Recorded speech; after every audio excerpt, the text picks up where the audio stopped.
demokrasi kita sekarang ini, kita memang dihadapkan pada banyak sekali kemunduran yang luar biasa gitu. Saya tidak pernah bisa membayangkan kemunduran demokrasi kita seperti sekarang ini, sebab kalau kita bandingkan dengan zaman Orde Baru sekalipun, ya tidak separah ini gitu. Dunia ini akan melihat, loh, Indonesia ini katanya mau jadi negara Indonesia emas. Kan itu membutuhkan investasi yang banyak sekali. Iya.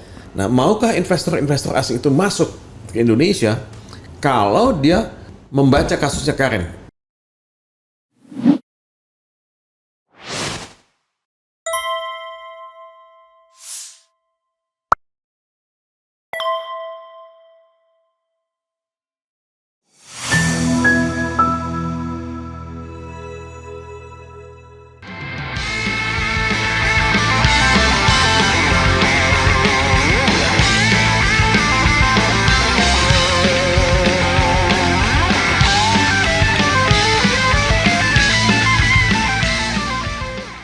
Assalamualaikum warahmatullahi wabarakatuh. Waalaikumsalam. Sobat RH sekalian, jumpa kita di channel yang keren ini, Keren Jadas.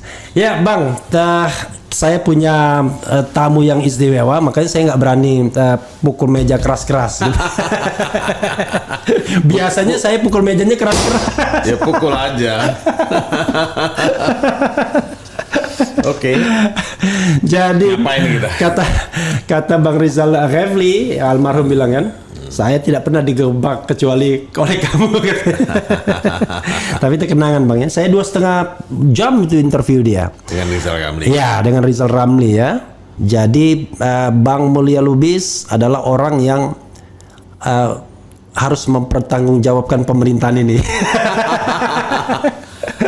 Saya kan bukan mandataris. Ya. Jadi gini Bang, saya mau memulai dengan apa mood Abang terhadap kondisi sosial politik, even bisnis hari ini. Jadi apa yang Abang pikirkan, Abang yang rasakan. Nah, dari situ kita akan mulai nanti. Oke, silakan. Ya panjang ceritanya ini. Nggak apa-apa, justru penonton Sobat Era pengen panjang. Oke, silakan Bang. Ya tapi saya ingin pendek aja. Oke. Sebab kalau concern saya itu, satu, hak asasi manusia. Oke. Kedua, demokrasi. Oke. Ketiga, supremasi hukum. Oke. Nah di sini persoalan politik, persoalan bisnis, persoalan pendidikan, semua ada di situ. Nah dalam demokrasi kita sekarang ini, kita memang dihadapkan pada banyak sekali kemunduran yang luar biasa gitu. Saya tidak pernah bisa membayangkan kemunduran demokrasi kita seperti sekarang ini, sebab kalau kita bandingkan dengan zaman Orde Baru sekalipun, ya tidak separah ini gitu. Nah saya misalnya, kita sama-sama sidang di MK ini. Iya. Iya. Ya, kita semua berdiskusi, berdebat mengenai putusan MK nomor 90. Iya. Loh, saya nggak ngebayangin tuh zaman dulu ada putusan semacam itu, walaupun pada zaman Soeharto tidak ada MK. Saya mau pakai kacamata itu. Saya juga tidak membayangin ada putusan Mahkamah Agung yang baru-baru ini dikeluarkan. Nah ini menunjukkan bahwa ya independency of judiciary itu sudah tidak ada lagi. Independency of judiciary itu mungkin ada ketika dihadapkan pada kasus-kasus yang sederhana, dihadapkan pada kasus-kasus orang kecil. Tapi ketika berhadapan dengan kasus-kasus atau persoalan-persoalan hukum orang besar yang punya kuasa, yang punya uang, independency of judiciary itu praktis tidak berfungsi. Nah ini yang sangat-sangat kasat mata bisa dilihat, dan menurut saya pengaruhnya terhadap demokrasi sangat signifikan. Oke. Jadi apakah partai politik memiliki kebebasan sebagai partai politik? Ya, apakah pemilu dilaksanakan dengan satu sistem yang langsung, umum, bebas, ya, rahasia, jujur dan adil? Ya menurut saya enggak. Kita punya pengalaman dan punya bacaan sendiri terhadap pemilu yang kita adakan kemarin. Ya memang sudah disahkan oleh KPU, ya putusan MK sudah dibuat. Tapi saya tetap punya catatan yang banyak sekali dalam kepala saya, bahwa banyak sekali yang salah ya dalam penerapan demokrasi, dalam penerapan pemilu dan pilpres itu. Nah ini secara umum kalau kita mau melihat demokrasi di Indonesia, dan setback ini ya diakui, direkognisi oleh banyak pengamat dan banyak lembaga-lembaga internasional. The Economist Intelligence Unit, bagian dari majalah The Economist, majalah yang sangat saya suka sejak dulu, itu mengatakan demokrasi Indonesia itu demokrasi yang cacat gitu, flawed democracy. Jadi kita tuh pernah sebenarnya dalam status yang lebih baik dari itu. Ya bukan negara dengan demokrasi cacat, tapi itu semua hancur. Nah, Freedom House juga membuat kesimpulan yang sama. Dan kalau kita melihat berita-berita di New York Times, di The Economist, ya, di Guardian, demokrasi Indonesia itu sudah menjadi tontonan yang buat mereka ya tidak ada yang menarik sama sekali, gitu. Tidak ada yang lucu sama sekali. Ini aneh gitu. We are coming from the bad democracy to worse democracy. Ini yang terjadi pada kita. Nah, kalau demokrasi seperti ini, ya sulit untuk bisa punya pembangunan ekonomi yang stabil, pembangunan ekonomi yang memberikan kesempatan yang sama kepada publik, punya pembangunan ekonomi yang meneteskan keadilan. Ya, nggak mungkin ada tetesan keadilan dari pembangunan ekonomi dalam keadaan demokrasi yang seperti ini. Nah, rakyat di Papua masih ada yang kelaparan, ya di Yahukimo misalnya. Nah, kalau kita punya demokrasi, kita punya kebebasan pers. Nah, kebebasan pers itu bisa memberitakan kelaparan misalnya, bisa memberitakan penindasan apa adanya, ya. Apa adanya. Tapi ketika kebebasan pers itu tidak ya seperti yang kita harapkan, ya dia tidak berfungsi. Nah, ini juga terjadi pada kasus-kasus bisnis. Kriminalisasi bisnis itu terjadi. Nah, saya baru saja kemarin ikut menghadiri sidang Karen Agustiawan. Oke. Ya. Oh, dia disidang lagi ya? Ya, mantan Dirut Pertamina yang dihukum 9 tahun penjara. Ini sidang PK-nya? Bukan, sidang di Pengadilan Negeri Jakarta Pusat. Oh, sidang lagi dia? Kan lagi. Untuk kasus yang kedua. Nah, saya tuh membaca berkas-berkasnya. Saya merasa bahwa ini kasus perdata gitu. Kasus perdata kok bisa dikriminalkan gitu. Nah, dia itu memang Dirut Pertamina menandatangani kontrak tahun 2013 dan 2014 untuk pembelian LNG dari Corpus Christi. Nah, kontrak itu sudah diganti pada tahun 2015 ketika dia tidak lagi menjabat sebagai direktur utama Pertamina. Nah, jadi ada kontrak 2015. Nah, seharusnya kontrak yang 2013 dan 14 itu udah selesai dong, tidak berlaku lagi karena kontrak itu sudah diganti, superseded, ya, superseded by 2015 SPA contract. Oke. Nah, dia diadili untuk kontrak yang sebetulnya sudah tidak berlaku lagi. Nah, menurut saya ini salah. Kalaupun diadili, itu persoalan perdata, bukan persoalan pidana. Tapi kriminalisasi terhadap putusan-putusan atau kebijakan-kebijakan perusahaan itu membuat orang tidak berani membuat keputusan. Siapa yang mau berani membuat keputusan kalau dia akan dikriminalisasi? Ya, jadi menurut saya soal-soal seperti ini akan menjadi iklan yang sangat negatif buat Indonesia ke depan. Nah, saya tadi baca di Reuters ya, berita mengenai kasus Karen ini. Ya, baca juga di Guardians. Ya, jadi saya tone-nya negatif. Sangat negatif. Saya melihat ya dunia ini akan melihat loh, Indonesia ini katanya mau jadi negara tahun 2045. Indonesia emas. Indonesia emas.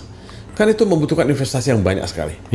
Nah, maukah investor-investor asing itu masuk ke Indonesia kalau dia membaca kasusnya Karen? Ya, dia kan mungkin membayangkan, pada satu waktu saya akan dikriminalkan juga dong kalau buat putusan yang salah. Bisnis itu kan bisa untung bisa rugi. Keputusan-keputusan korporasi yang dibuat oleh perusahaan yang ditandatangani oleh presiden, sejauh dia sudah disetujui oleh board of directors dan board of commissioners, itu tidak melawan hukum, itu sesuai dengan aturan korporasi, nggak bisa dipidanakan. Kecuali ada niat jahat di situ. Kecuali ada niat jahat. Dan kalau dia dituduh korupsi, apakah dia memang memperkaya dirinya sendiri?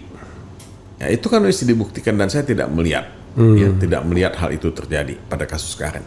Nah ini dalam dunia bisnis menjadi perdebatan yang sangat intens dilakukan.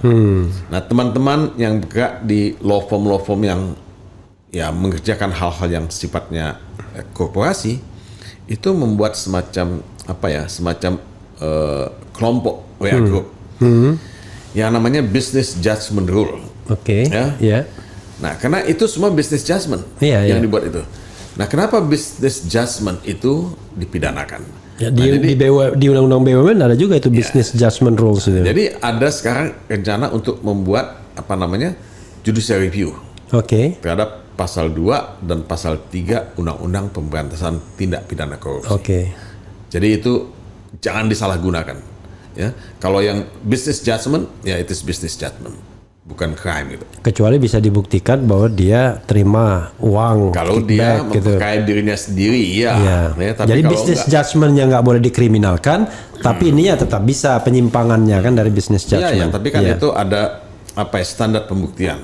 Burden of proof-nya harus ada dong. Nggak bisa kan orang diasumsikan bersalah. Memperkaya diri sendiri.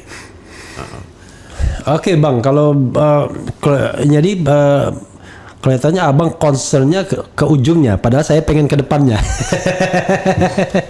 Jadi Abang yang ke depan udah banyak ngomongin. Oh iya, enggak. Tapi Abang sebagai pelaku kan, salah seorang pelaku. Saya membayangkan kan tahun 98 itu ya kan, tidak ada yang namanya Jokowi kan. Adanya Mulia Lubis, adanya Adnan Buyung Nasution, even ada juga Ruhut Sitompul di situ ada berdiri ya.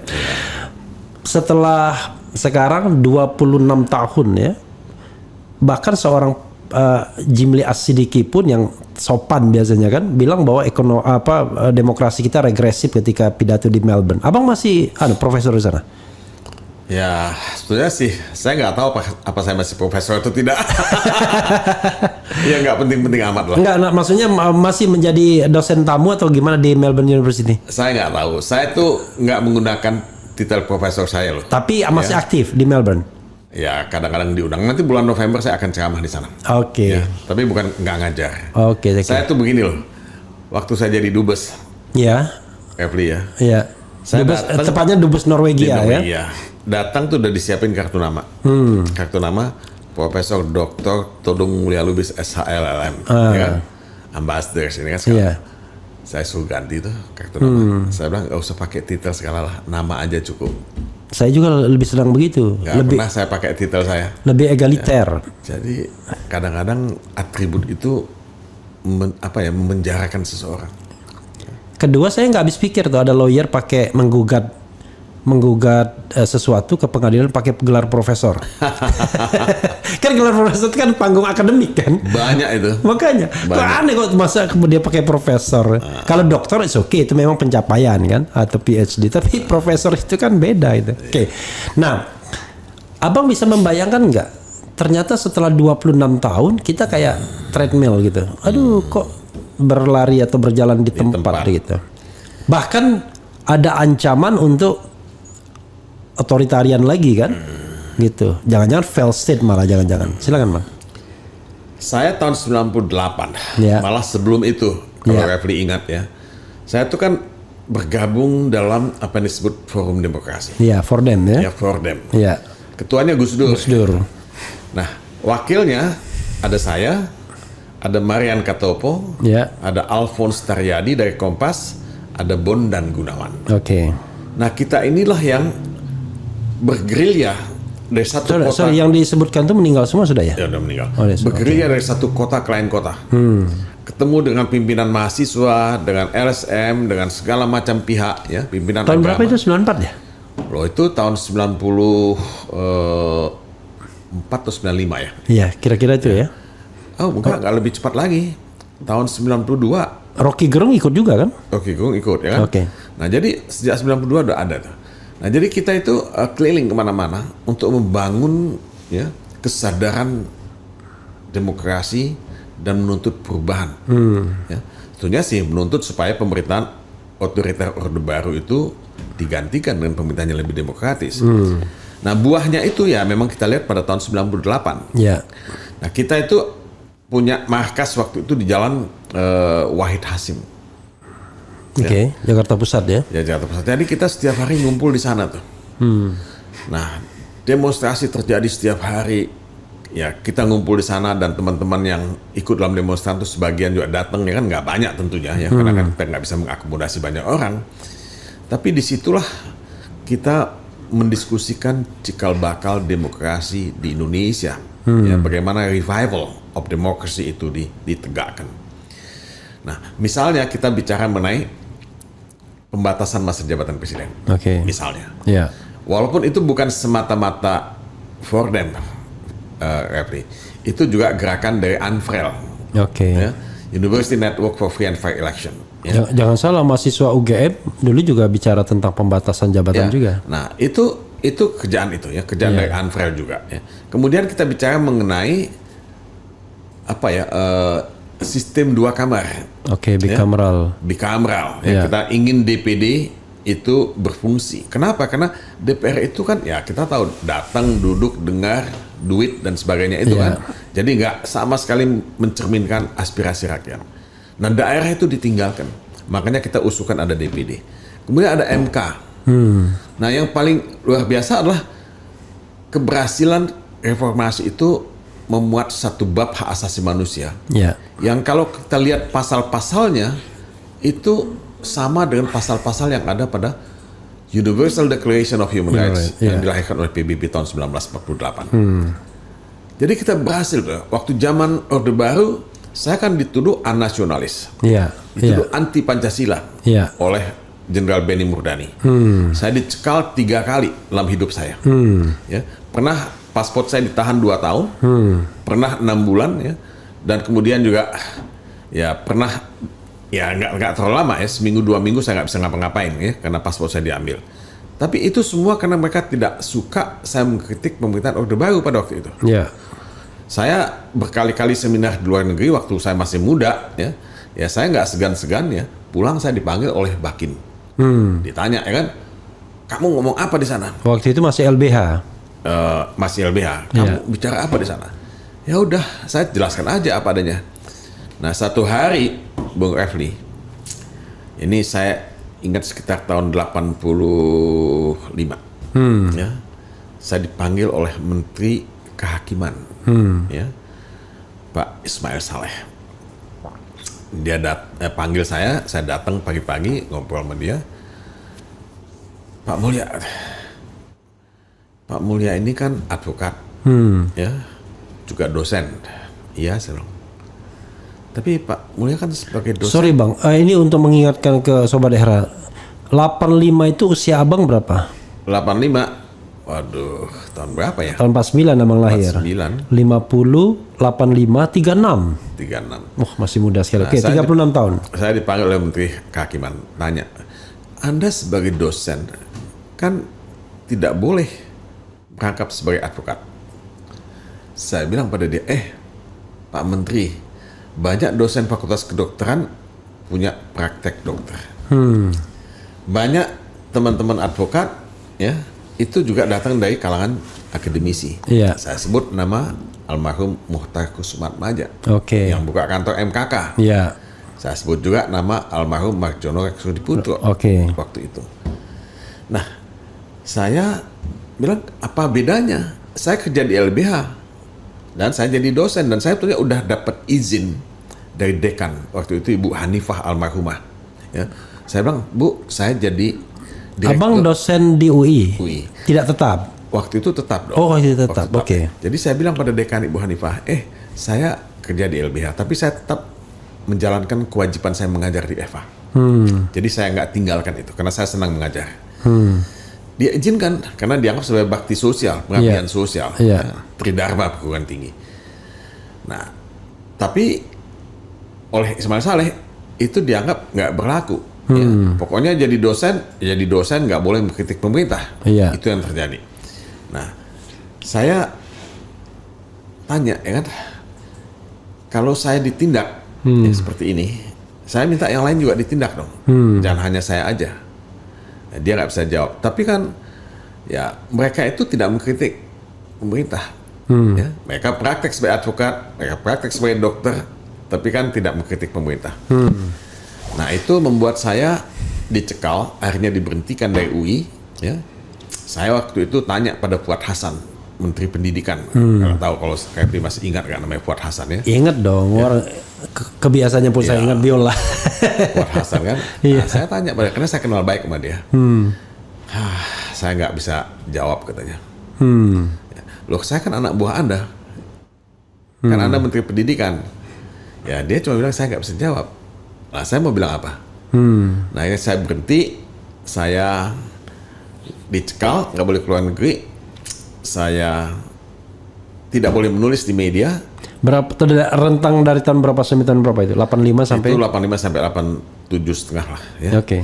Kemudian tidak boleh kasih ceramah di kampus-kampus. Status waktu itu di LBH masih sebagai LBH, tapi kan UI kan saya diberhentikan ya, kan diberhentikan. Ya udah, saya lontang-lantung lah, nggak bisa ngapa-ngapain. Dan LBH mendapat kesulitan. Kenapa? Karena funding LBH, dana LBH itu kan kebanyakan dari luar negeri. Dicekal juga. Ya kan kita harus dapat persetujuan kan. Ada yang dengan Seknek, ada yang dengan departemen ini, departemen itu, dan namanya funding agency itu nggak berani kasih dana. Jadi LBH juga mengalami krisis pada waktu itu. Nah saya dinasihati oleh teman-teman, udahlah kamu nggak usah di LBH lagi. Nah akhirnya Bung Refli ya, Duta Besar Amerika waktu itu, namanya Paul Wolfowitz. Mengetop sekali itu. Dia bicara dengan Soeharto. Dengan Soeharto minta izin supaya saya dibolehkan sekolah ke luar negeri. Saya udah sekolah kan, udah dapat master tahun 79 dari Berkeley. Ya, saya 2 tahun di sana. Nah, tahun 87 itu saya berangkat lagi karena bantuan dari Dubes Amerika ini. Dia datang ke Soeharto bilang, ya udahlah biarin aja si Mulia Lubis itu sekolah ke luar negeri. Daripada ngacau di sini. Daripada ngacau ya kan. Saya nggak apply. Ya. Nah dia datang ke LBH, Paul Wolfowitz. Saya udah dapat izin dari presiden. Anda bisa berangkat ke luar negeri. Kemana saya bilang? Ya ke Harvard. What? Saya diterima di Harvard. Saya nggak melamar. Nggak apa-apa. Pokoknya kamu berangkat ke sana. Kamu sekolah. Ya. Nah, saya nggak punya uang. Ya ada uang katanya. Nanti kamu ada beasiswa katanya. Jadi saya masuk di Harvard. Beasiswa yang saya dapat dari Ford Foundation. Tapi saya tidak registered sebagai mahasiswa reguler. Saya sebagai special student. Pokoknya mau ngapain pun terserah. Pokoknya saya boleh ikut kuliah. Boleh nggak? Boleh nulis, boleh nggak. Nah saya ikut kuliah. Ikut kuliah. Saya tapi non degree berarti. Non degree. Saya lulus semua kuliah. Nah, saya nulis paper. Nah pada akhir setelah 2 semester kan kita dapat LLM tuh. Saya waktu itu datang ke dekannya setelah 2 semester. Saya bilang, Pak Dekan, saya ambil semua kelas yang saya suka. Dan kalau jumlah kreditnya dihitung, air hangat ya? Atau biasa aja jumlah kreditnya itu lebih dari cukup saya bilang. Dan saya juga menulis paper itu semacam tesis lah ya.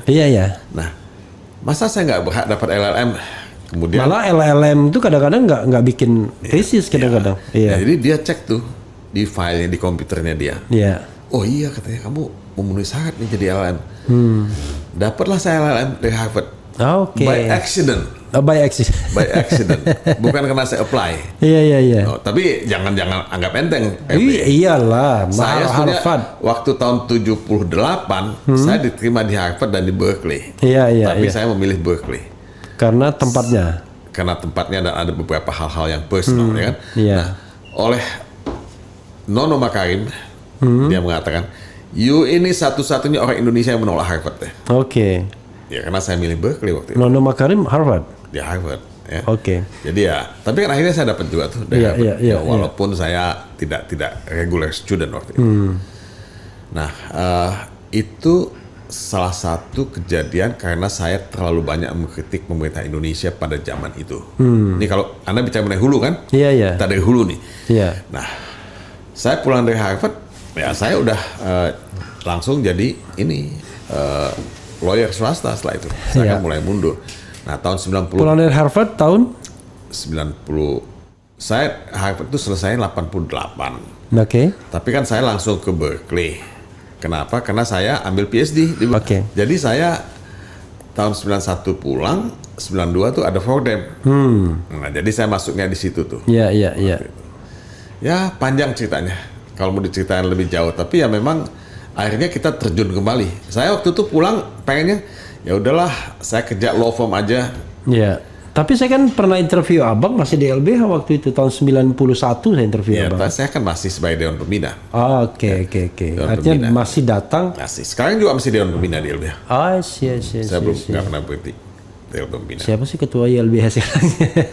Nggak tahu saya. Nur Sahbani. Kaca Sungkara. Ketua Dewan Pembina maksudnya. Ketua YLBH ini Kalau maksudnya. Ketua Dewan Pengurus Muhammad Isnur. Iya Muhammad Isnur ya. Isnur. Kok kecil ini gelasnya? Nggak apa-apa. Aku minum dari botol juga nggak apa-apa. Dasar kalian nggak paham betul-betul laki-laki Allahu Akbar ya kan? Itu tuh cangkir teh itu tuh bukan cangkir. Nggak apa-apa, tenang aja. Air putih. Oke, that's okay. Oke. Kan tadi kan saya tanyakan kan setelah perjuangan panjang di reformasi itu ya, puncaknya tahun 98, di Orde Baru. Sekarang kita kan menikmati buah reformasi awal-awal ya kan? Iya. Tapi 10 setelah tahun pertama. masa kita balik lagi, setback lagi. Tadi Abang pakai teori mengatakan bahwa kalau tidak ada demokrasi maka investor nggak mau datang. Tapi kan keyakinan Luhut Binsar nggak begitu. Keyakinan Jokowi nggak begitu kan. Dia bilang kalau banyak demo, banyak protes ya, banyak panggung demokrasi, investor nggak mau datang. Ya, mana yang ingin saya Abang sampaikan itu? Ya ada dua hal ya. Kalau kita lihat pengalaman negara-negara lain, negara yang otoriter, ya, negara yang tidak demokratis, termasuk Vietnam misalnya, memang mampu mendatangkan investor yang cukup banyak. Karena semuanya dijamin. Kepastian hukumnya ada, dalam artian dari atas diinstruksikan. Kemudian fasilitas-fasilitas fiskal maupun non-fiskal disediakan. Buruhnya juga tidak protes. Ya, nggak ada masalah sama sekali buat investor, buat penanam modal. Kenapa? Karena banyak juga penanam modal, perusahaan-perusahaan yang hanya memikirkan uang, profit. Tapi apakah itu sustainable atau enggak? Nah itu pertanyaannya. Nah saya merasa bahwa kalau kita mau bicara mengenai pembangunan ekonomi yang sustainable, mesti ada demokrasi, mesti ada kepastian hukum, mesti ada hak asasi manusia. Karena itu yang menjamin kelanggengan pembangunan itu. Orang kemudian akan bilang, contohnya apa? Siapa? Negara mana misalnya? Banyak Eropa itu kan semua demokratis. Kalau mau ngomong begitu. Nah kalau kita mau bandingkan gini aja dah. Apakah Cina sebagai model itu lebih baik ketimbang India? Cina juga pernah punya pertumbuhan ekonomi 10%, 12%. Pemerintahnya jelas otoriter. Dan investasi masuk. Kenapa? Karena pasarnya besar segala macam. Nah, India baru sekarang ada pertumbuhan 7%, 8%. Tapi sebelumnya kan di bawah itu. Nah, tapi India punya demokrasi gitu. Nah, kalau saya suruh milih ya, ini time bomb gitu Cina. Ini bom waktu yang setiap saat bisa meledak, dan apa yang terjadi di Uni Soviet pecah belah di beberapa negara itu bisa terjadi di Cina. Ya, saya nggak tahu kapan itu akan terjadi, tapi kemungkinan itu tidak tertutup, itu akan kejadian.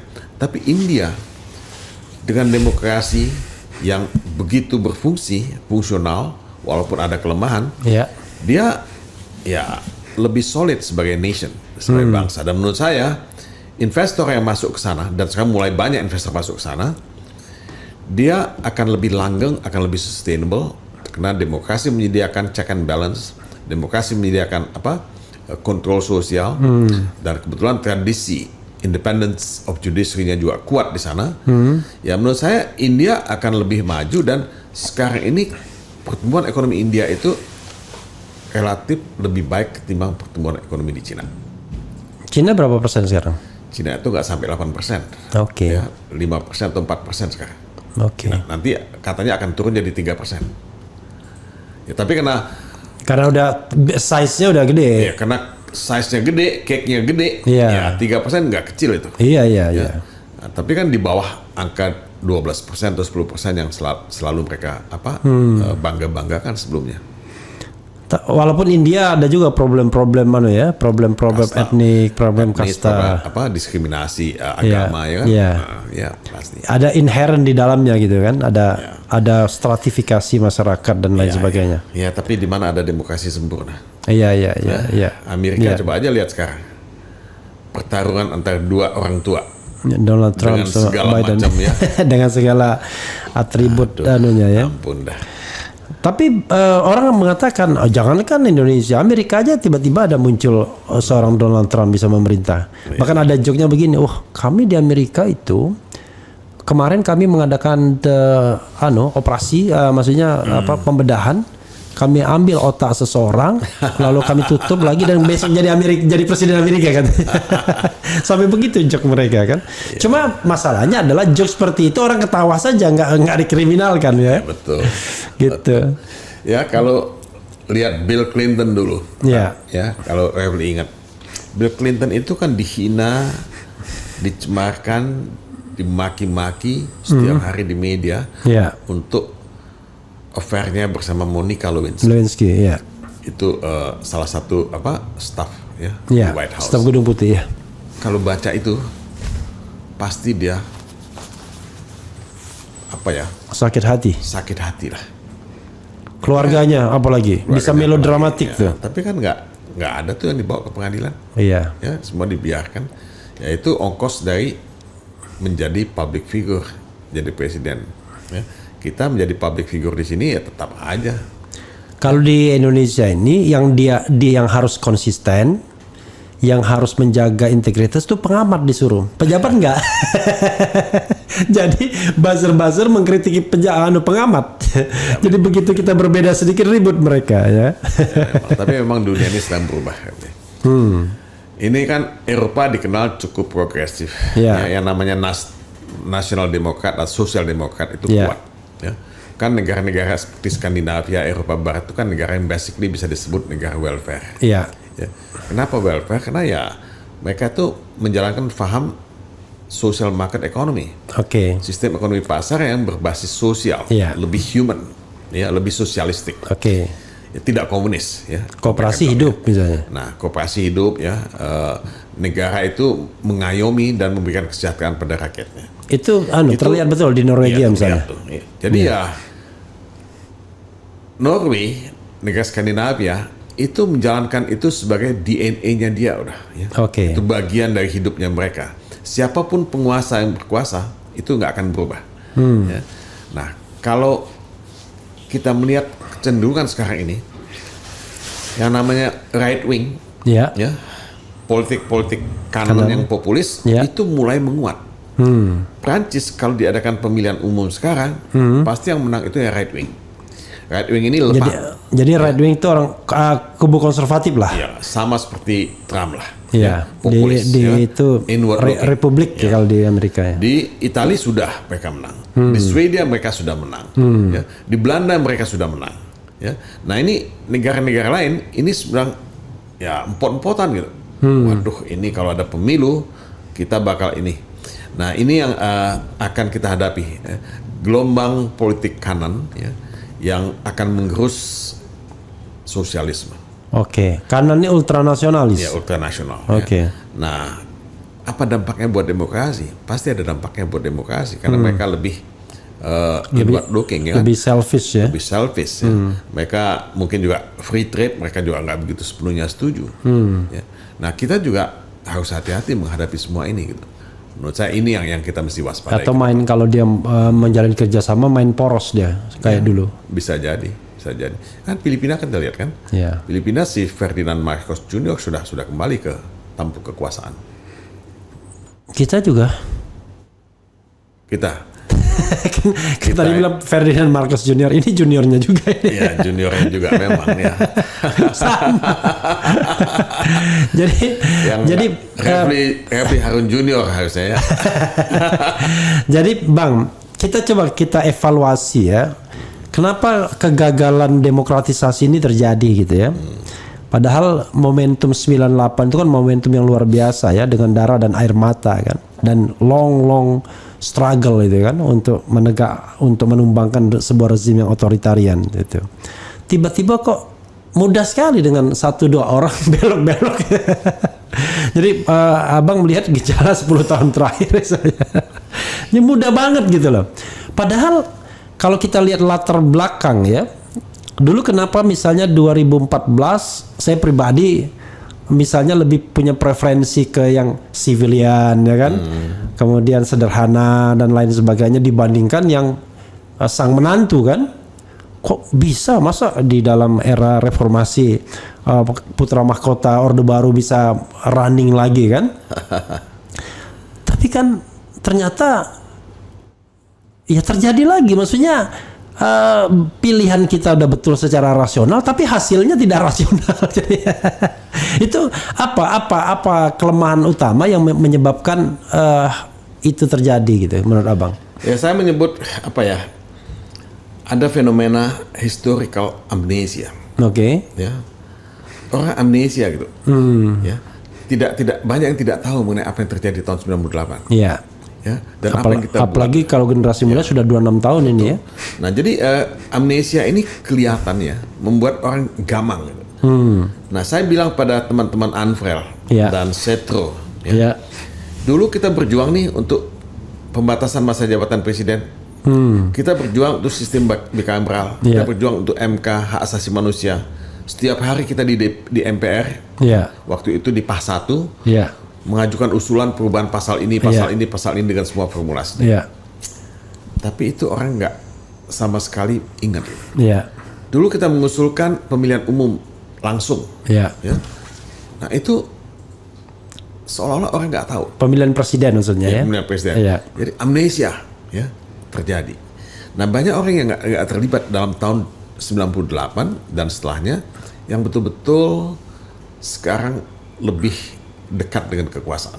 Oke. Dan kedua, ada tragedi yang kita hadapi dalam dunia pendidikan. Orang tidak baca buku sekarang. Oke.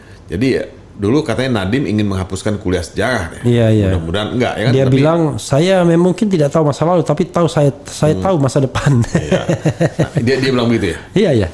Gitu. Jadi orang tidak belajar sejarah. Orang cuma baca penggalan-penggalan. Yang mereka dapat dari internet, browsing. Jadi yang namanya toko buku itu akan kehilangan pasar cukup besar.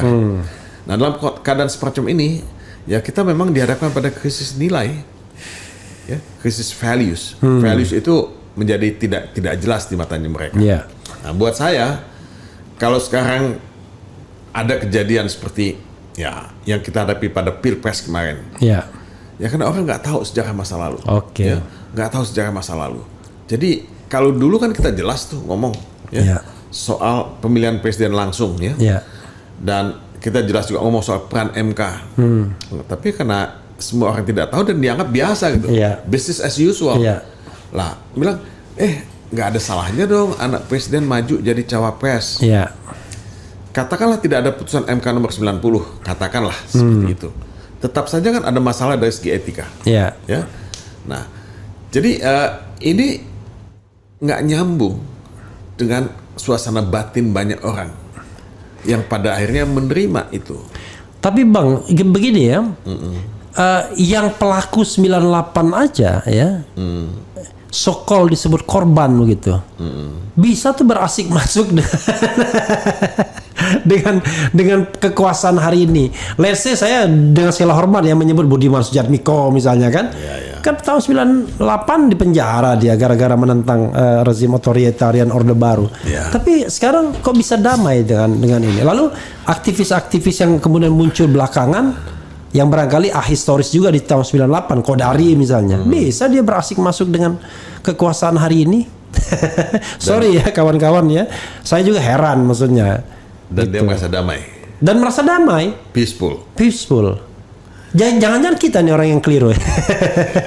Dia merasa peaceful, bahkan sudah sudah meramalkan bahwa 20 tahun ke depan tuh akan ada aliansi yang sifatnya tetap, ya kan? Prabowo 10 tahun, Gibran 10 tahun. Jadi 20 tahun. Abang pada waktu itu udah 90 tahun kalau masih hidup. Iya. Ya, kita mungkin lahir di negara yang salah. Ya mudah-mudahan. Jadi saya juga heran gitu loh. Tapi dalam keheranan itu mereka pede kok ngomong kalau misalnya diajak berdebat dan lain sebagainya, ya kan? Bahkan kita yang dikata-katain sama mereka. Refli gitu. Kan waktu di MK melihat Kodari memberikan keterangan ahli. Iya, pede banget kan? Gitu. Dia nggak ngerti status dia sebagai ahli. Iya. Karena kan kita udah menolak dia sebetulnya. Iya. Karena pasti ada benturan kepentingan di situ, konflik of interest. Tapi kan dia nggak peduli. Nah ini hal-hal semacam ini. Ethical tuh nggak dipegang lagi ya, etiknya ya. Ini terjadi di mana-mana gitu. Iya. Ya, jadi menurut saya nggak heran ya kalau ada seperti itu. Ya kalau saya sih bicara mengenai amnesia. Amnesia itu kan lebih pada anak-anak milenial, anak-anak muda yang betul-betul terlepas dari sejarah masa lalu. Tapi kalau orang seperti Kodari, ya dia tahu sejarah masa lalu. Itu nggak amnesia tuh anak baru itu, kurang bacaan. Yang amnesia itu orang-orang yang tahu. Oh iya. Iya. Anak mudanya kurang bacaan. Ya, bisa. Orang tuanya atau orang yang terlibat harus tahu itu amnesia. Budiman jangan amnesia, jangan. Ini sorry Budiman ya, kita ngomong apa adanya kan. Ya. Gitu karena Refli Harun ya nggak pintar-pintar amat, tidak juga ada jasanya di dalam negeri ini kan. Tapi masa sebagai warga negara kita nggak boleh tanya orang-orang besar yang terlibat dalam peralihan politik 98 itu kan? Boleh dong ya kan? Makanya. Boleh dong, harus kan? Iya kan. Anda makanya kan saya bilang terlibat. pada Smita, ya pada teman-teman Anfrel. Iya. Apa yang kita lakukan ini seolah-olah dianggap tidak ada. Nah, saya sedang minta pada teman-teman, ayo kita cari semua dokumen-dokumen. Iya. Ya, pemberitaan mengenai peristiwa-peristiwa itu tahun 98 ya. Nah, kita bukukan. Oke. Kita bikin launching aja. Karena kalau tidak ya, as if kita ini nggak ada. Iya. Padahal forum demokrasi itu ada. Anfrel ada, Setro ada, dan yang lain-lain juga ada. Jadi semacam white book gitu ya? Semacam white book. Ya, ini yang kita sedang pikirkan gitu. Saya baru bicara dengan Jacob Tobing. Mungkin Refli harus undang Jacob Tobing. Oke. Ya, Jacob Tobing kan ketua Pasat. Masih sehat dia? Masih. Oke. Saya bicara per telepon sama dia. Bung, saya bilang, gimana perasaan Anda melihat keadaan sekarang? Anda kan ketua Pasat dulu. Waduh, Bung, saya nggak tahu ini apa yang terjadi sekarang ini. Ya dia sangat sangat desperate gitu. Iya. Tapi ayo kita ketemu Bang. Ya kita juga ketemu terus bicara deh. Tapi nggak ada yang kita bisa lakukan. Udah ngomong seperti itu. Ya. Jadi ya saya agak concern juga. Tapi ada baiknya dia diundang untuk menjelaskan apa yang dia lakukan. Tapi begini Bang ya, kalau kita bicara tentang orang yang paham dengan peralihan kekuasaan 98, kan banyak yang masih di inner circle sekarang ini. Bahkan orang-orang Orde Baru masih berkuasa juga di inner circle itu kan. Kalau kita lihat misalnya ada beberapa jenderal yang sudah jenderal ketika Orde Baru kan, sekarang masih menjadi tim-tim juga. Iya kan? Jadi reconcile mereka rekonsiliasi orang-orang lama gitu. Iya. Dan berkolaborasi dengan anak-anak muda yang amnesia tadi kan. Ya kalau dalam perspektif kita, dalam perspektif mereka, kita yang sakit hati dan gila mungkin ya, dan enggak apa-apa kan.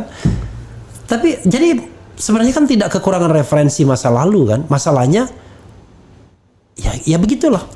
Misalnya orang seperti Fajrul Rahman misalnya, kan tidak mungkin tidak tahu. Pasti tahu kan. Tapi kan ketika terjadi masa krusial begini, kemana dia? Diam aja dia. Dia kan duta besar. Sudah di ini belum? Sudah selesai? Belum. Oh ya, no wonder kalau belum. Karena itu ethical juga kalau jadi duta besar ya komentar-komentar. Dia di mana ya? Dia Kazakhstan. Kazakhstan ya. Iya. Kazakhstan, gitu. Tapi kalau untuk dukung Jokowi dia ngomong. Oh iya. Iya. Jadi kalau untuk mengkritik dia nggak boleh, tapi dukung boleh. Gimana ini? Sama seperti Komisaris BUMN. Kalau mendukung boleh, tapi ngeritik nggak boleh. Aneh. Padahal BUMN itu badan usaha milik negara. Negara itu komponen terbesarnya kan rakyat gitu. Oke Bang, kita lalu dari mana kita mau memulainya? Abang tadi sudah menyebut, sorry, tadi belum selesai masa. Kan Abang baru menyebutkan historical amnesia. Yang soal lain yang menyebabkan ini belok atau paling tidak treadmill atau regresif. Ya, historical amnesia itu kan melahirkan juga ya banyak sekali abuse. Oke. Abuse of power ini ya karena memang pada dasarnya kekuasaan itu kan ingin berkuasa secara permanen, ya, selamanya. Yeah. Nah untuk melegitimasi dan menjustifikasi berkuasa untuk selamanya, ya semua dilakukan gitu. Semua dilakukan. Jadi yang namanya nilai-nilai demokrasi, pembatasan kekuasaan, ya, batasan masa jabatan, sirkulasi kekuasaan itu nggak dikenal, nggak dihargai. Ya, saya hanya ingat ya apa yang dikatakan oleh Pak Alamsah, mantan Menteri Agama, Ratu Prawira Negara. Waktu dulu saya cukup dekat dengan keluarganya. Dia bilang kekuasaan itu segala-galanya. Saya minta penjelasan dari dia. Gini aja katanya, power means legitimacy. Legitimacy means facility. Oke. Facility means uang. I see. Jadi ya, kenapa orang berebut jadi penguasa? Karena facilities, ya, Ujungnya duit. yang melahirkan uang. Nah di sini semua bisa dilanggar, semua bisa dilanggar. Nah kalau tidak ada etika, ya, kalau kita tidak tunduk pada hukum, ya. Nah ini yang saya lihat terjadi pada partai politik yang pada akhirnya ideologi itu sama sekali nggak ada. Ideologi itu sudah mati dalam partai politik kita. Mereka hanya berstrategi untuk mendapatkan kekuasaan, ya hanya itu. Kalaupun ada pidato yang bagus, itu pidato yang sebetulnya hampa. Hampa karena memang tidak mencerminkan apa yang mereka lakukan. Oke. Nah, kedua, politics is very expensive. Expensive dan itu semua kita tahu. Ya, memang negara kita besar, kan? Iya. Tapi pemerintah dan DPR tidak pernah melakukan pembatasan pembiayaan kampanye. Akhirnya biaya kampanye itu meroket seperti sekarang. Yeah. Nah, ya itu semua melahirkan korupsi. Nggak mungkin calon gubernur, calon bupati punya uang sebanyak itu. Iya. Kecuali kalau dia anak raja. Anak raja dia mungkin nggak punya uang sebanyak itu. Nah, akhirnya dia kan mesti minta uang. Minta uang atau sumbangan dan itu mesti dibayar ketika dia dia udah dipilih. Ya dia kasihlah lisensi tambang nikel, perkebunan kelapa sawit dan sebagainya. Ya sumber uangnya ini akan muter-muter terus seperti ini. Iya. Padahal kalau menurut saya yang jadi Sontoloyo itu kan sebenarnya kan tidak ada political will aja kan. Kan kalau kita bicara pembiayaan politik dulu mungkin mahal, tapi sekarang dengan adanya media sosial seperti ini murah banget sebenarnya kan?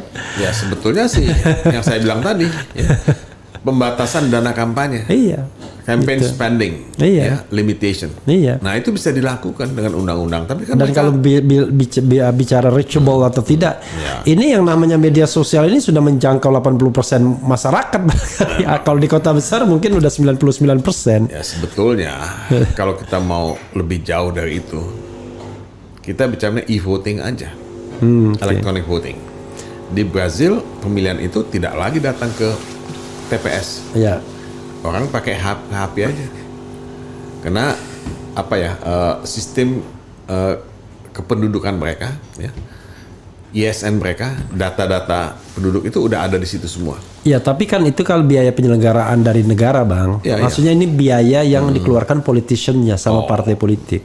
Yang bikin mahal itu kan biaya kampanye sama nyogok masyarakat. Iya, tapi kan kalau dia udah pakai e-voting kan dia akan lebih sedikit pengeluarannya.